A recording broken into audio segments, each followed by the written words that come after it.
இன்னைக்கு நம்ம கிச்சன்ல சேனக்கிழங்கு தவா ஃப்ரை பண்ண போறோம். ரொம்ப ருசியா நான்வெஜ் சாப்பிட்ட போலயே இருக்கும். வாங்க அந்த வறுவல் எப்படி பண்ணலாம் அப்படிங்கறத பார்க்கலாம். சேனக்கிழங்கு வறுவல் பண்றதுக்கு தண்ணி ஊத்திக்கலாம். நல்லா கிழங்கு வந்து முங்குற அளவுக்கு தண்ணி ஊத்திக்கணும்.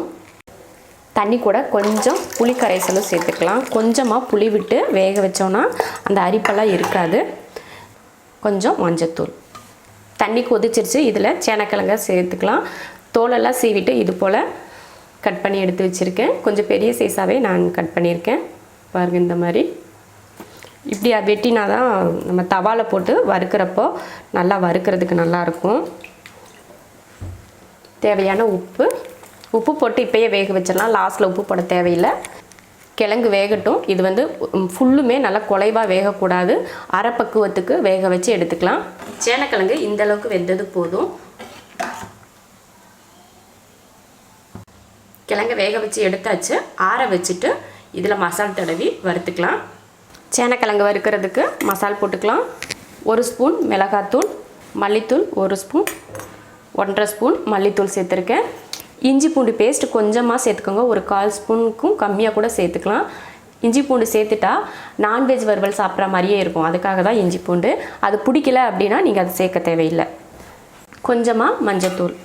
சேனக்கிழங்குல உப்பு போட்டு தான் வேக வச்சுருக்கோம். அதனால் அதிக உப்பு வேணால் லைட்டாக உப்பு சேர்த்துக்கோங்க. இந்த மசாலுக்காக மட்டும் லைட்டாக சேர்த்துக்கிட்டால் போதும். கொஞ்சம் தண்ணி விட்டுக்கலாம். அதிக தண்ணி வேணாம். அந்த மசால் வந்து கலக்கிறதுக்காக லைட்டாக தண்ணி, அதிகமாக ஊற்றிடாதீங்க. அவ்வளோதான், கலந்தாச்சு. இப்போ கிழங்குல தடவிக்கலாம். மிளகாத்தூள் வந்து நம்ம காரத்தை பொறுத்து. இதை விட அதிகமாகவும் நீங்கள் காரம் சேர்க்குறதுனா சேர்த்துக்கலாம். இல்லை இதை விட நீங்கள் கம்மியாக சேர்க்கணும் அப்படின்னாலும் சேர்த்துக்கலாம். இது போல் தடவி எடுத்து வச்சுக்கலாம் எல்லா கிழங்கையும். 1/2 கிலோ கிழங்கு வாங்கினேன். அதெல்லாம் க்ளீன் பண்ணி எடுத்தது போக மீதி இவ்வளோ தான் இருந்தது.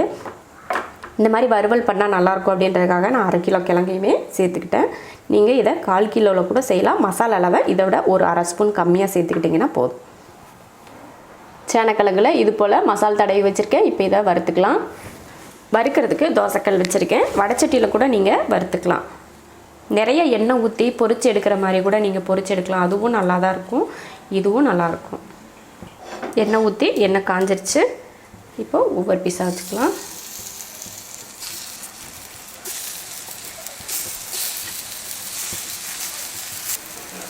கொஞ்சம் நேரம் வேக விட்டுட்டு அதுக்கப்புறமா திருப்பி போட்டுக்கலாம். இதான் இப்போ திருப்பி போட்டு பாருங்கள். அந்த பக்கம் கொஞ்சம் வேகாமல் தான் இருக்குது. கொஞ்சம் வேக விட்டுட்டு அதுக்கப்புறம் திருப்பி போட்டுக்கலாம். காய் வந்து முன்னாடியே வேக வச்சிட்டோம் அப்படிங்கிறதுனால வேகாதுன்னெலாம் நினைக்க வேண்டாம். நம்ம இதை மொறுமொறுப்பாக வறுத்து எடுத்துக்கிட்டாலே போதும். 2 பக்கமும் திருப்பி போட்டு நல்லா மொறுமொறுப்பாக வெந்துருச்சு. இப்போ கிழங்கு எடுத்துக்கலாம். சேனக்கிழங்குல இது போல் வறுவல் பண்ணி பாருங்கள். ரொம்ப சூப்பராக இருக்கும். டேஸ்ட் வந்து நான்வெஜ் வறுவல் ஏதாவது சாப்பிட்ட போலயே இருக்கும். இஞ்சி பூண்டு வந்து பிடிக்கலைன்னா மட்டும் நீங்கள் சேர்க்காமல் இருந்துக்கிட்டால் போதும். மற்றபடி மிளகாத்தூள், மஞ்சத்தூள், மல்லித்தூள் மட்டும் சேர்த்துக்கோங்க. ரொம்ப அருமையாக இருக்கும் இந்த மாதிரி வறுவல் பண்ணிட்டீங்கன்னா.